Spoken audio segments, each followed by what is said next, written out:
Hey everybody, welcome back to Sacred Cow Barbecue. I'm so pleased that my Irish guest tonight is joining us at O'Dark 100 where he is. Mike Walsh and I both agree ethnic Europeans, wherever they are in the world, need to start showing the same ethnic pride and cohesion as do other races. Non-whites stick together, and of course the Jews are well known for sticking together like burrs. Mike says it's about time that ethnic whites put their race before country, politics, or any other ridiculous divisions that we've been saddled with. And since our focus is political prisoners this evening, it's fitting that Mr. Walsh joins us, as he was imprisoned in 1979 for 4 months on 4 charges of racial incitement. I'll have him talk about that in a minute. I won't give it away. And he was in prison. He was subjected to terrorist methods intended to intimidate, as I'm sure Angie Bundy can say has been going on with her husband and the rest of the men. But of all his accomplishments, he's perhaps best known to Americans as the author of an epic 4-volume set of books, Witness to History. Whites have been brainwashed into being colorblind. Mike Walsh, welcome to Sacred Cow Barbecue. I'm delighted you're here tonight. Well, good evening, Patricia, and good evening, America, and wishing you well from Europe here, and, well, as you say, all Europeans together. Yeah, you know, Mike, and I said that you're going to have some good news for us, that you see some good signs of resistance going on in Europe. Absolutely. I think what needs to be remembered, both in the United States and Europe, is that the Jewish-owned media is controlling things, so they're controlling your news, so they are creating an atmosphere in which you think that Europeans are generally laid back or they're welcoming refugees. This is quite the opposite to the truth. They're not reporting the news, they are making the news, and in actual fact, the vast majority in Europe are fed up to the back teeth with the dictatorship of the European Union. It has 2 presidents, neither of them are elected, nobody knows their names, and the government basically is 22 commissioners, not one of which has been elected. So that's the stage we're in. This is what used to be the Soviet bloc. And the former Secretary of State of the Soviet Union, Mikhail Gorbachev, he said, why are you trying to create out of the European Union an exact copy of the Soviet Union, the Soviet bloc rather? And this is exactly what is happening. But these awful powers, they were overthrown by people power, and we're getting very close to it now, Patricia. Yes, well, I'm delighted to hear that, Mike, because we're at the same stage here in the U.S. It's Bolshevik America, and most people, like they've been brainwashed into thinking that this is like Nazi Germany. It would be a paradise if it was like Nazi Germany. It is like Bolshevik Russia, and that's what your book, your 4 volumes, sets out to dispel that myth, doesn't it? That's right. It just evaporates all of the lies that are being told, and it was quite the opposite. As a matter of fact, I'm working on the next book now, which is The Reich Renaissance, and basically it is in 4 sections, 1 book, 4 sections, and it will show the United States in the 1930s, when it was suffering so badly from the Great Depression. The 7 million of your American citizens died of starvation or starvation-related diseases. Very similar figures in proportion to Britain. Absolutely terrible in the Bolshevik-occupied Russia. But in Germany, this was one country that stood out like a beacon. And if there was one country in the 20th century that really, when people see the reality, they would wish to belong to, be a citizen of, it would be the Workers' Reich between 1933 and until war was declared upon it, well, let's say June 1940. So, yeah, they had 7 or 8 years of absolute paradise until the Allies got together, 3 empires against one country smaller than the size of Texas, and because of its success, brought it to ruin, did the same as to the Workers' Reich as they did to Libya, they tried to do to Syria, they did in Afghanistan and Iraq. They brought a beautiful, prosperous country to total ruin. So this is what they're trying to do again. We're seeing history repeating itself, and instead of Adolf Hitler being demonized, we're seeing Putin demonized, and we've got to stop it. The internet will stop it, and united Europeans will stop it. Well, I appreciate your faith in that, Mike, because what we see, obviously, like you said, it's the Jewish controlled media that we're looking at, and they're not like last it was a week or so ago. They put out a sign that's been photoshopped, and I'm glad someone. And I said no, nobody would. They had to pay someone to use this sign, but no, it was photoshopped of women saying we'd rather be raped by immigrants than defended by racists. Yeah, this is right, and of course they used it. This is a rerun. This is what they did during the war and presumably before the war. And I do remember in apartheid, separation, racial separation, South Africa, the BBC and other Western media were constantly expelled from South Africa for telling lies. And a common ploy from the journalists, not just the BBC, the all, is they would throw a few coins into a street bin. And of course, kids, America, doesn't really matter, Germany, Britain, kids being kids, would scramble into the bins to recover the coins. And this was then broadcast to Britain, in which people were told that whilst the white people were living off the fat of the land, the poor little black kids were having to scrounge for their food in the street bins. And this was the lie that they told. They were constantly doing this sort of thing. I think you said it well, Mike, when you said they're not reporting the news, they're creating the news. Yeah, it's a lot of these banners they're either paid. They used to do the same to me when I used to lead the British movement marches through London, another great British form. Yeah, well, let's talk about that for a minute, because I'm late to the party here on being racially aware, but you've been involved for a good long time and at a high level. Tell us what the British movement was about. The British movement was about keeping Britain white, and of course it failed in that respect. The powers were far too great. On this occasion, Jack didn't win, Goliath has won, or rather, he has won so far. But I was attracted to the British movement when it was a member of the World Union of National Socialists, which was led by your own George Lincoln Rockwell in the mid-1960s. I was attracted to an advertisement that said, "Keep Britain white, back the British movement." I telephoned or I wrote. We didn't have an internet in those days, of course. The rest is history. About a couple of months later, I took over the British movement, and it became the most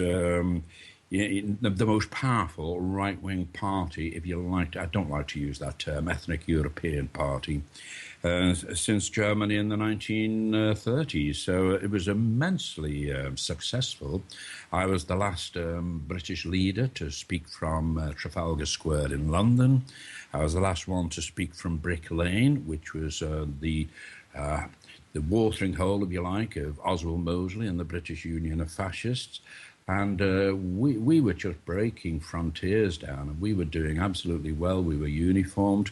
But as I said before, we were talking about the tricks of the press. And when we used to march in a very well-ordered, wonderfully dressed, uniformed column through London, what the media guys used to do is they used to pay hippie types, the really low-life, to join in at the end of the march. There was little we could do about it because the police would stop us anyway. Then they would take photographs of these freaks, these losers, and then, of course, on the television or in the newspapers the next day, people didn't see my smartly dressed, well-regimented column. They saw all the hippies and they were told this was the British movement. Well, of course, nobody wanted to join the British movement, did they? That was the whole idea. That's what they say. They're making the news. They're not reporting the news. They're making the news. Every trick in the book. They know it all. And the analogy that I have used before is picture in your mind a citadel, a fortress, a castle, call it what you will. But in there is the ruling elite. And the walls, the ramparts, the towers, the turrets, everything that protects the elite inside, it's the press and the police. And we are the peasants, and we're trying to get through those walls to get at the political elite and throw them out. The press, the police, and the courts. Absolutely. Well, when I say the police, I mean the judicial system. Part of the judicial system. Yeah. And I haven't got an awful lot of respect. I'm sorry to say, I know that you Americans are a little bit different from us, and you do respect the uniforms. But anybody who wears the state uniform, I'm going to raise an eyebrow and just say, what's this guy on about? Well, I'm sure there's some good men in there, but they're outnumbered. and they will stay in a very low rank if they don't, or get drummed out if they don't do the bidding of their handlers. Yeah, they're just following orders, aren't they, Patricia? Yeah, it's so funny because the sham, the absolute kangaroo court that was the Nuremberg trials. I mean, when they always like to quote that, saying that it's just crazy that they like to quote that and say, oh, they were just following orders, and they say that doesn't count, but that's what these men are doing, men Yeah, and but of women. course, yeah, these trials, people in their innocence, we can't be expert at everything. When they say Nuremberg trials or the military tribunals, they have a picture in their mind of something legitimate. Of course, in Stalin's Russia, they called it the show trials. We called it the show trials. We don't call the Nuremberg the show trials, but we can't tell the difference. What was the difference between Stalin's show trials and the show trials that occurred in defeated Germany 1945, 1948, 1949, when they were just sending them off to the gallows, and because it was more efficient, they were hanging men and women who had done no more than serve their country. They were hanging them in batches of 12 just to speed the process up. Now, Well, how much is it barbarism? honestly, being hanged I think, is better than being left out in a field to die of exposure and starvation. Absolutely. It's a horrible method of death, whatever they were, but even on the hanging, some of them were taking 12 to 20 minutes before their heart actually stopped beating. So it was not a quick death at all. As people say, well, it's all over like that, and it's not all over like that. The tests were conducted on the corpses once they had been dropped through the trapdoor, and it was taking a terrible long time. 12 minutes. We've been talking for 12 minutes. These guys were taking longer than that to die, and the ladies too. They even hanged a 13-year-old boy because he had a picture of Adolf Hitler, the legitimate Chancellor of Germany, on his bedroom wall, and they hanged a 13-year-old kid. This is barbarism. This is Soviet Union barbarism. This is insanity. And for them to posture as being the morally uprighteous is probably the most disgusting lie that has ever been told to the people. But how can we know? Oh, I exactly. Exactly. And Ursula, what's Ursula's last name? I'm drawing a blank here. Who? Ursula? Ursula. Yeah. I've just been looking at her on Facebook. Sorry, but you've missed me there. Okay, sorry. But, you're absolutely right. But here she is. I mean, and they break into her home in the middle of the night, like brave men of a. She's 87 years old, isn't she? 87 years old. And they're so brave. They have to go and terrorize her in the middle of the night. Yeah, nobody's safe in Europe. There was I think he was a 15-year-old in Austria, and he has just been jailed for 5 years for displaying a picture of a swastika on Facebook. Oh Now, that is God. pretty sick, Patricia. That is pretty sick. So this is the sort of society that we're living in now. It's a terror situation. In Germany, of course, there are probably several million who agree with Ursula and the others who have been jailed for questioning the Holocaust fraud. But, of course, what they do is they will take at random 1 or 2 or a dozen or 20 or 30 or more, and this will be a warning to the others. Absolutely. So when I was jailed for a very innocuous leaflet, this is not so much a slap on the wrist for me, it's a warning to others that if you publish leaflets condemning the coloured immigration invasion of Europe, then you are risking losing your job, being demonised by the press, and going up to the prison and being terrorised. So it's a form of terror. Well, that's exactly what's going on here in the U.S. with the Bundy defendants. I call them the heroes. All these patriotic heroes that stood up to the federal just terrorism that they were trying to Waco a family here. And I don't know if you followed any of that, but one of the wives of one of the men were on the past hour. It's the 2-year anniversary right now. But then they've picked up all these. They put a 25-year-old that was up in Oregon for 2 weeks. They've put him in prison, and they want to keep them there forever. Not so much because of what they did, but just as you're saying, to make an example of them so people will think 10 times before they go out and stand up to this terrorist Bolshevik government again. Yeah, absolutely. They're being terrorized, and most people, again, in their innocence, they want the quiet life. You can't blame them for that, so they just keep their head down. So, in actual fact, what is happening in the West now is exactly what they say, which was a lie, was happening in the Reich.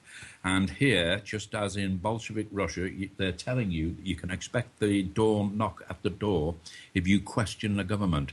Now, does anybody, it doesn't really matter whether they agree with me or you or not, whether they're Republican or whether they're Democrat, it really doesn't matter, Patricia. Do they really want to live in a state like that because it's run by Republicans or it's run by Democrats? We want freedom. We want the ability to talk. We can't have a radio station like yours. Your radio station, Patricia, we don't have them in Europe. We can't have them in Europe. You'd be picked up. You'd be arrested if you tried it. Well, Mike, it's getting to that, but you're hopeful about this. Yeah, absolutely hopeful. And again, I identify Europe today with Eastern Bloc, the Soviet Eastern Bloc, Poland, Romania, the Czech Republic, Czechoslovakia as it was at the time. And these illegitimate rulers of the Soviet Bloc states, there were 16 of them, they must have thought how powerful they were, that they were the untouchables, and that the Soviet Union would last 1,000 years. And I recall David Irving, my fellow historian, saying that in 1 year's time the Soviet bloc will collapse. And, of course, they laughed at him. Now, about 1989, it all started crumbling, and perhaps, even if you had a controlled press, they can't hide everything. You saw the walls coming down in Europe. You saw the frontiers coming down. You saw people going through them into Western Europe. And these governments were toppled one after another. Nikolai Ceausescu of Romania, he thought he was absolutely safe in December that year, which escapes my memory. And but before Christmas, he and his disgusting family were placed up against the wall, and they were gunned down.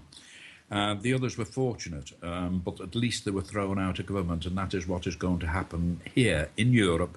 We've got a massive swing. I hate using the term right, nationalism, or racial nationalism, protectiveness. And we're doing, for once, for the first time in our lives, Patricia, we're doing what the Jews are doing. We're putting our own people first. And if we're going to do that, if we're going to escape the malevolent influence of Washington, D.C., that's got to go first, and then these governments will be toppled, and it will happen very soon. We're talking months. Oh, I loved it, because all we get is bad news about this, Mike, so I'm so encouraged to hear you say this. But, Mike, I don't know if... Are Europeans, ethnic Europeans, are they as brainwashed as Americans have become? Because the Jewish media, and I include the academia as well, has tried to convince white people that there's only one race, the human race. Yeah, we're much more sophisticated and more aware. And I come back to something that you know and I know, is beware of the media over there, because they are making the news. They're not reporting the news. So they are giving a completely false impression from the reality. And people are not thinking that way at all. Now, the Daily Mail, I don't like it. It's a horrible newspaper, but it's the biggest online newspaper in the world, and the numbers who read it are phenomenal. Now, if you go onto there and the stories that are relevant to the sort of things that you and I are talking about, it is very refreshing to go down the readers' letters to see what they have got to say. And it quite amuses me that a lot of people go onto the Daily Mail not to read the news story about, the coloured invasion of Europe, but to read the readers' comments. Oh, I think that I love reading comments most of the time because they're so insightful. There's some smart people out there. Oh, absolutely. And, I don't know how much longer the press can go along with it, because what we're finding is that the reporter who actually writes up the actual story, he is being ridiculed right throughout the readers' letters for his spin, for not telling the whole story, for his bad writing and all the rest of it. But right across Europe, Patricia, America, we're going to get the Front National in France, Marine Le Pen. She is likely to be the next president of the of France, and she makes Donald Trump look like a liberal. Oh my! Oh, well, he really is. But Yeah, from your okay. mouth to God's ear, I would love to see Front National in charge in France. Wouldn't that be amazing? And what do It, you see happening to Merkel? Are Germans just disgusted yet? They are indeed, and again, they're twisting the truth. They're saying that 45% support our immigration policies. Well, anybody who believes that, will believe in the fairies at the bottom of the garden. She is not only hated in Germany, she is probably the most hated person in Europe. Everybody despises her. There is no way that she or any other Western leader could go for a stroll in the streets as Adolf Hitler did. None of them could, because I don't think that they would walk 50 meters without being stoned to death. Oh This my is the way gosh! it is. Even at the end of the war, Hitler would travel in an open car, and the Germans loved him for what he did for them. Yeah, there is a resurgence right throughout Europe. The National Democratic Party, they actually march through Germany in large numbers, holding National Socialist banners. It's the same in Greece with the Golden Dawn Party. It's the same with Finland and the Populist Party, the Danish People's Party, the Party for Freedom in the Netherlands, Hungary, the Jobbik Party.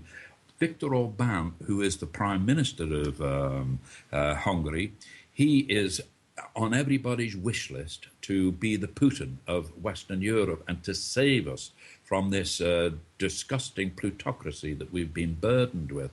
But even in Hungary, they've also got the Jobbik Party.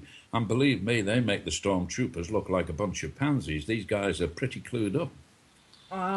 I'm so encouraged to hear all this, Michael. And, Absolutely. Right throughout Europe, the Freedom Party in Austria, they are big, these are powerful, and these people are going to overthrow. It's people power. You're not going to vote these people out.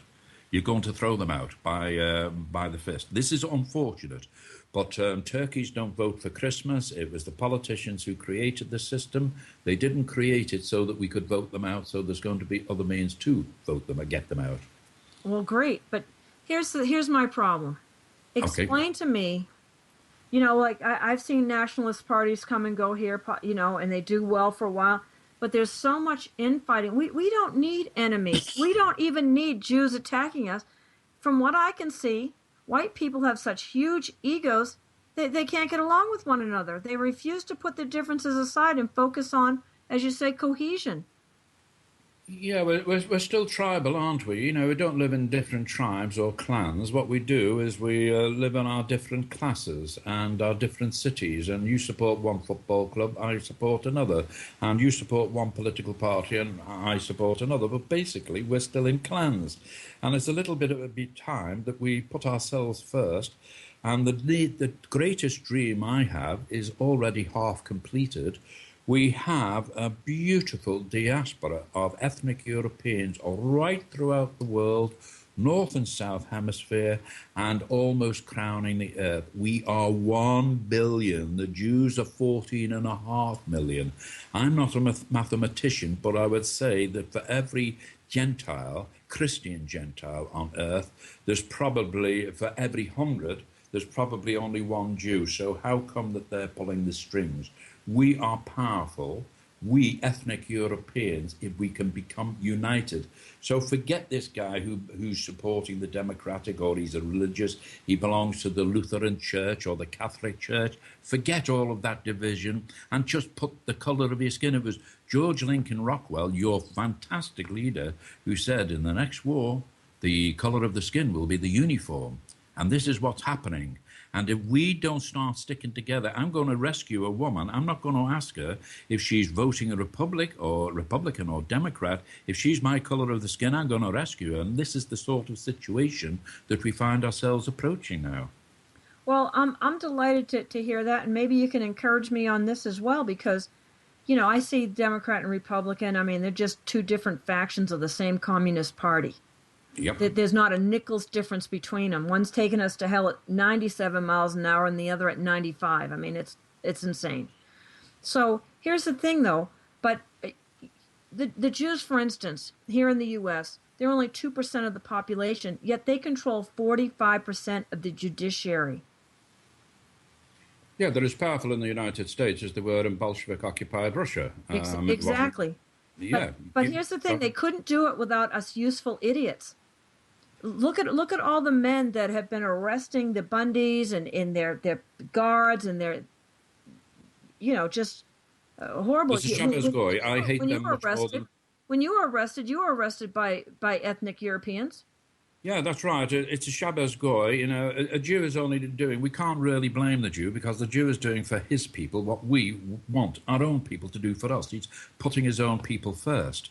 But anybody who works for the Jews and carries out their work, I've certainly got a different penalty. I've certainly got a different judicial system, a different future for those. Because when I was prosecuted, when the police came to me because I had published a pamphlet in which I had reproduced Rudyard Kipling's poem, The White Man's Burden, which in my mother's time was in every school book anyway. Those policemen who came to serve me with the papers to arrest me were white Gentiles. They were not Jews. When I went to court, the people sitting on the jury, for the large part, there was 2 or 3 Asians, but for the large part, they were white Christians. The prosecuting counsel that denounced me was not Jewish, as far as I could see, and nor was the judge. I was sentenced on 4 counts of 4 months jail for publishing leaflets critical of the government's immigration policy. The police truck that came for me, that was driven by, of course, a white man, and I was put into jail. That was almost, I don't think, in that Victorian jail in Liverpool, I don't think there was a single Jewish prison warder. They were all white, and they were the ones who terrorized me to make sure that I didn't contaminate with my political views the other inmates. So that entire system was Gentile, and these people on one day, they're going to pay.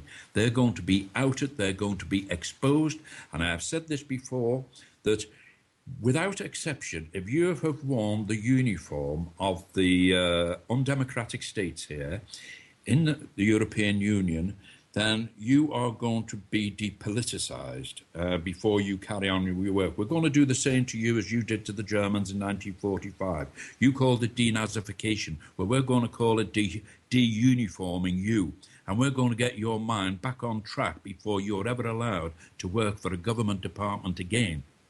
It's interesting. My friend Blackbird9 pointed out a great quote. He said that Lenin said that governments come and go, but the police stay the same.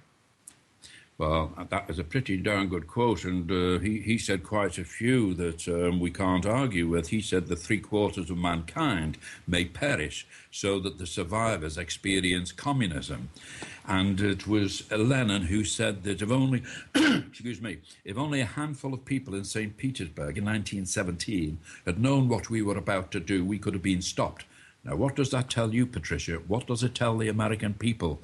That it just takes a handful of us to say this far and no further. And it's happening in Washington, D.C. now, where you've had over 600 arrests in the last few days. That sort of thing only happens in a country that has entirely lost its roots in democracy. So you are living in a police state now when 600 ordinary people like you and me go to demonstrate at the country's capital, in your case, Washington, D.C., and they are arrested. You're in deep trouble. You're on the abyss. Oh, absolutely. So, but Mike, let me ask you, 1979 is when you were arrested for Rudyard Kipling. Rudyard Kipling. Rudyard Kipling, yeah, he was the Queen's poet, and of course he's much loved, and he was much loved then, and earlier generations. People don't read so much poetry now, but his poem, If, was framed and up on the wall of every British home. And another of his, he composed about 700 altogether, but another of his was The White Man's Burden, of carrying the people who were not white. And when the Saxon learns to hate, wasn't that it? When the Saxon awakens?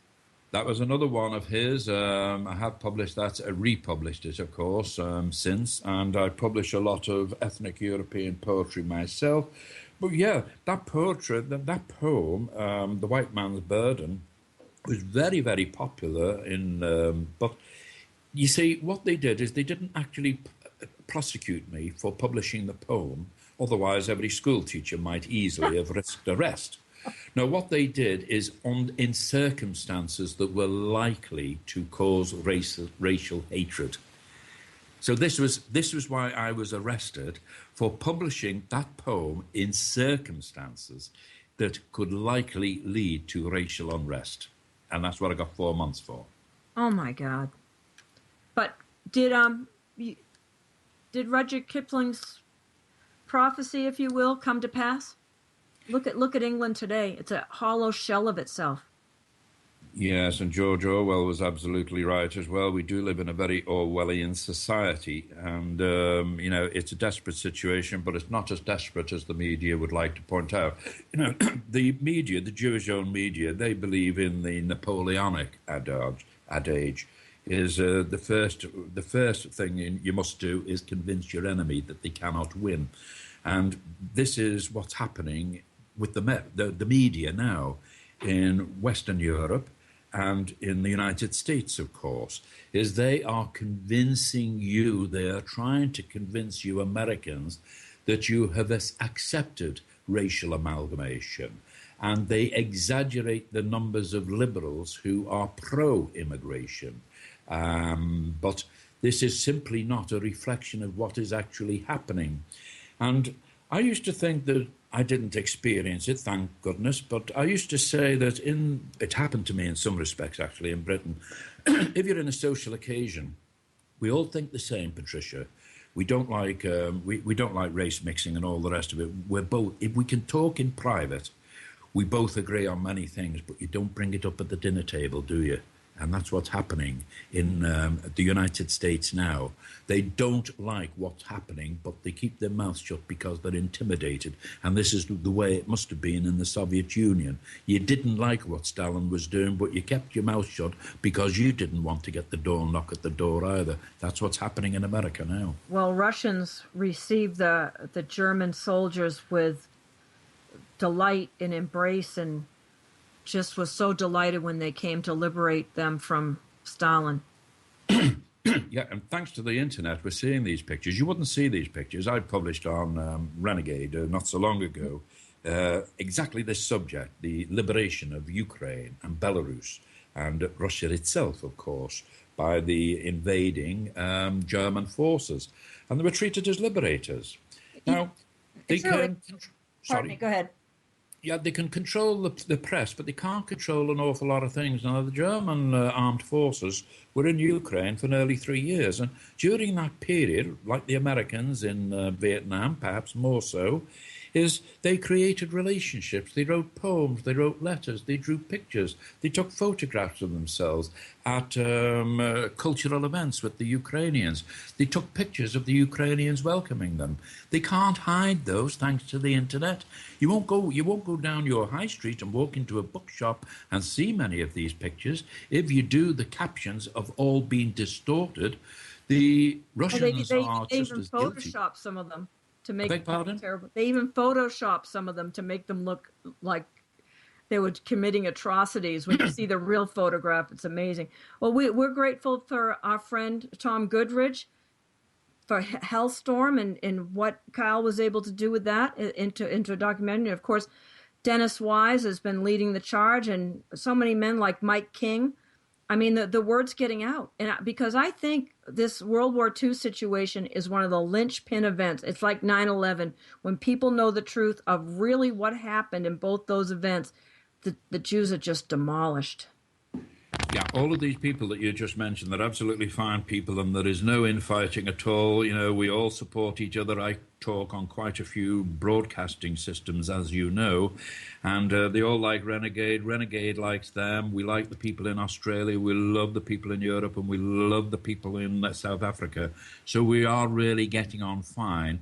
So again, you will get these small parties and their rivals, and of course, a political party doesn't want to lose its members to another. But let's face it, in 1920s Germany, I think there were 400 political parties, and they were all fighting each other instead of the system, which is what the system wants. But of course, one party came to the fore. It was the National Socialist German Workers' Party. It was led by Adolf Hitler, but of course he led a team, and that team was particularly good at doing what they did, and the rest is history. In January 1933, Europe got its first overwhelmingly, genuinely, democratically elected leader in Adolf Hitler. Yeah, and people think, oh, we just brainwashed the German people. Not true.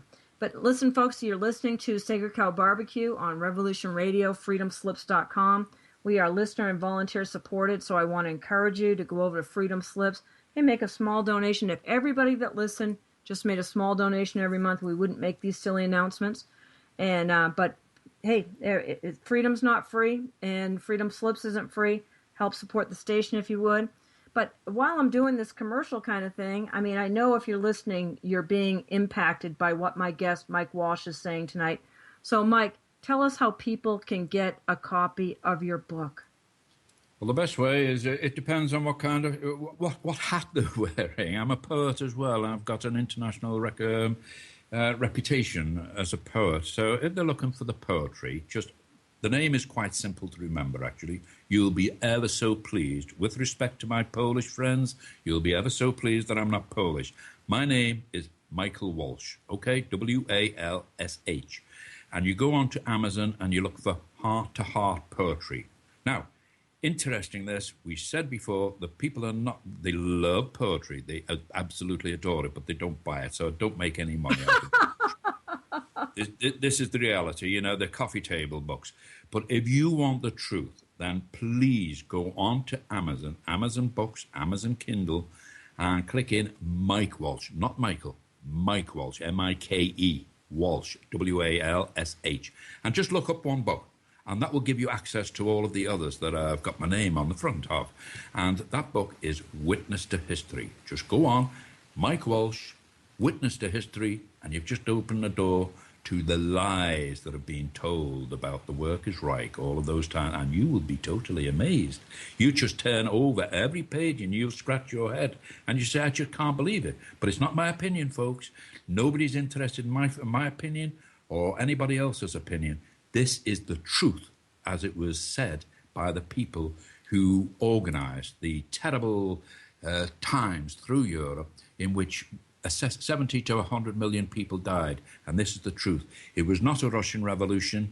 It was a regime change that was organized by Wall Street, and exactly the same happened in Russia in 1917 as it tried to happen in Syria. It failed, thank goodness.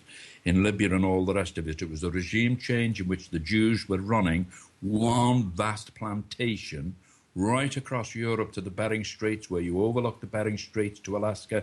That was one big plantation staffed by white Christians, run by Jews, the Gulag and all the rest of it. But it's all there, right the way through, all the truth that you've never been told. Thank you. Well, that's great. I can't wait to get my hands on a copy, Mike, because this is a fascinating subject. And, we're so brainwashed. I know myself, I didn't wake up to the truth about Hitler's Germany, and it was by a South African man's website, Adolf the Great. It's been taken down. You have to get it in, what's it called? The Wayback Machine. And boy, what an education I started getting there. It was amazing, and then it's just gone on and on. But I'll tell you, it took years before I could see, like those, the Nuremberg rally photos. Of just masses of people in the Wehrmacht uniforms and whatnot, and not get kind of a revulsion. I mean, we are so programmed, even knowing better, it still kind of hit me a little bit. Now I can see those photos and have tremendous pride in what our folk have done. Yeah, you remember I was born early on, and so in my period I was a contemporary of the Beatles in Liverpool, so that will give you a date in your mind. It was the late 1950s. I was in New York as a seaman. I got to know New York better than I knew my own city of Liverpool. And these were the times when most of my older shipmates had served in the war, and many of them had been captured during the war. And, of course, that was the generation that had served in the war. And I can say now, and I'm putting my hand on my heart, Patricia, I have never, ever met a British serviceman who had a single bad word to say about the Germans. Many of them were captives of the Germans, and they said, I was glad I was captured because my mates got killed. But we were living in something that was better than Ponton's or Butman's holiday camp in England. And they all spoke very, very well of the Germans, and including one who had been captured twice. And he said, I was ashamed to be British. He said, we were treated so well by the Germans. And as I've said before, the Germans made the English say that Hitler made one mistake. He wasn't born an Englishman. But Well, I'll tell you, that is the exact same story that Yankees, Northerners say about being, captured by Confederate soldiers. And they were well treated, they were honored, they were treated as gentlemen. And what Southern soldiers went through at the hands of Northern, the Union armies is just despicable. yeah, if you were an American soldier that were captured by the Germans, your chances of survival were a downside higher than living as a civvy in Chicago or anywhere like that. That's the reality. The camps were very similar to what we had in England as holiday camps. They had the theatre, they had the library, they had the educational facilities. Life was pretty good and a darn sight better. They actually had heating. Well, in the British Army camps in Britain today, many of the troops complain that they don't have any heating. But when they're sent out to fight in Britain's wars, then the Asians, or rather the non-Europeans, are brought into their barracks and the heating is installed. So the British soldiers don't get any heating, but the illegal refugees do get the heating. You just work that one out and then say that we're not being betrayed. And we're being betrayed by those three people. The governing elite, we're being betrayed by the media, who is distorting the news, and we're being betrayed by the uniformed judicial department, who are protecting the government. And they should be ashamed of themselves.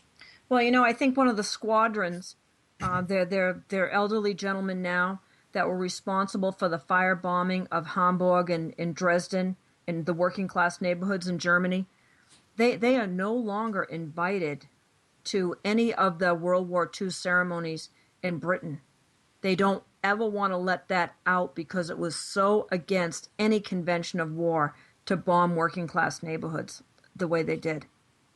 Yeah, it was grossly illegal, and it was the British Prime Minister who pointed it out. It was Chamberlain who said that what we're doing was grossly internationally illegal. The Americans and the British, they were using phosphorus in their bombs, and this has always been illegal. That was like napalm. Mm-hmm. And there was no other reason for it, as Professor Lindemann said, is to instill terror in the German people. You just talk about Hamburg, and of course other people talk about Dresden. We forget there were so many other German cities. I listed them all. And there were, I think, 56 major cities. Now, we're talking about major cities like you've got in the United States. And they were just reduced totally to rubble. And some of them had no influence on the war at all. They just didn't produce anything. And they were just totally turned into a parking lot for no other reason than the United States Air Force and the Royal Air Force could do it.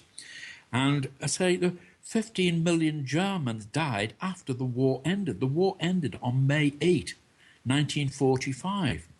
That was the worst terror. And the Germans used to say, we can survive another we can survive another war, but we can't survive another liberation. And it's not sarcasm alone. 15 million Germans were starved to death or deported and never came back to Germany after the war ended. You just imagine those numbers, 15 million. Nobody ever hears about these poor people. It was Winston Churchill. I think there now, were there's a whiskey-sodden bastard. Yeah, he was, Eastern Germany, what was now, the northeastern side of Germany. There was a population of 4.5 million Germans. These are Germans like, our children, our mums and dads. These were ordinary Germans who'd never, ever raised a fist to anyone in anger. They were rural people, remember, in those days. It was all horse-driven. So when the Polish leader in exile said to Winston Churchill, what about the 4.5 million Germans? And do you know what Churchill said? Oh, don't worry about those. Stalin will see to those. And he did. None of them were left alive. 4.5 million killed on the roads just in that part of Germany. You never get that in your history school books. No, and since you mentioned Poland, and let's talk about the Katyn massacre for a moment, because I know I can just push the play button and you're going to be able to tell me all about that. Yeah, this appeared in Smolensk, which was part of the Soviet Union at the time, and the figures have always been disputed, but I think that we can work on the assumption that there were round about 30,000 Polish officers. It was the intelligentsia. They were cutting off the head of not just Poland, mind you. It was Lithuania, Estonia, Latvia. All of the school teachers, all of the professors, the entire educational elite, the entire heads of the police forces and all of the administrative systems, they were all arrested, and of course the officers rather than the men, but the men were unfortunately roped in as well. And the idea behind it, Stalin, with Churchill's approval, was that if you could cut off the head of any nation's intelligentsia, then you only had the pliable peasants left, and they were much more easily controlled. This is what happened in Katyn. So these were not, for the large part, ordinary Polish troops that were done to death.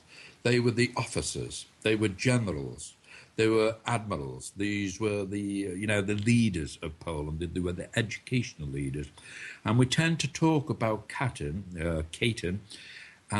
as if it was a unique event. It was not a unique event. Hundreds of thousands were rounded up. I got friends right throughout the Baltic states. And the Baltic states, don't dismiss them because you're American or you're British and they're a little country far away. Latvia is regarded as the Canada of Europe. It's the size of Ireland. The population is the same. I have many friends there, and the Red Army came. One of my friends, and she was 8 years old. They had rounded up her family from its farm, put them onto rail cars, American-made, by the way, to send them to the Gulag, and the Red Army arrived at the school, called out her name, Dinah, called out her name, 8-year-old Dinah, and they dragged her outside and they sent her to the Gulag, which was about 6,000 miles away in winter. She was there for 5 years. She returned when she was 13 years old. Whoever hears about these? Every time I pick up the aforementioned Daily Mail or something about that, they're talking about a 19-year-old who was a German soldier, a guard at, say, Auschwitz or Belsen, all of those years ago, and they charge a 19-year-old with killing 5 million Jews or something like that. Not once. Now, the Daily Mail, I defy you to pick up a copy of the Daily Mail without some bogus atrocity story about the Germans. And you'll be looking for a complete mystery. Oh, yes, Hitler, you can't say anything that they don't have a comeback of, oh, my cat had kittens. Oh, don't you know that Hitler murdered, 1,000 kittens a day? I mean, you can't say anything that they don't come up with these fake atrocity stories. It's so annoying. No, this is a little test that may amuse your readers, unless your listeners, unless they're Jewish. Is when you're at the next dinner party or a social gathering or something like that, saying, "Bring in the Second World War. Don't make it too political. You want to keep it a bit light-hearted." I just say, "I wonder how many Americans died during the war," and they haven't got a clue. If you ask them how many Canadians died, or British died, or French died, or German died, or even Russians died, they are totally clueless. And then say something like, how many Jews died? 6 million. Oh, that's wonderful. Yeah, I'm going to use it. And then you ask who's running the press. Oh. I think it's pretty obvious who's running the press. Everybody knows, and it's exactly the same in Britain, same in Germany. If I go into any social gathering in England, Scotland, And I say, oh, by the way, I wonder how many Britons died during the war. And they're clueless. They've got no idea and they don't care.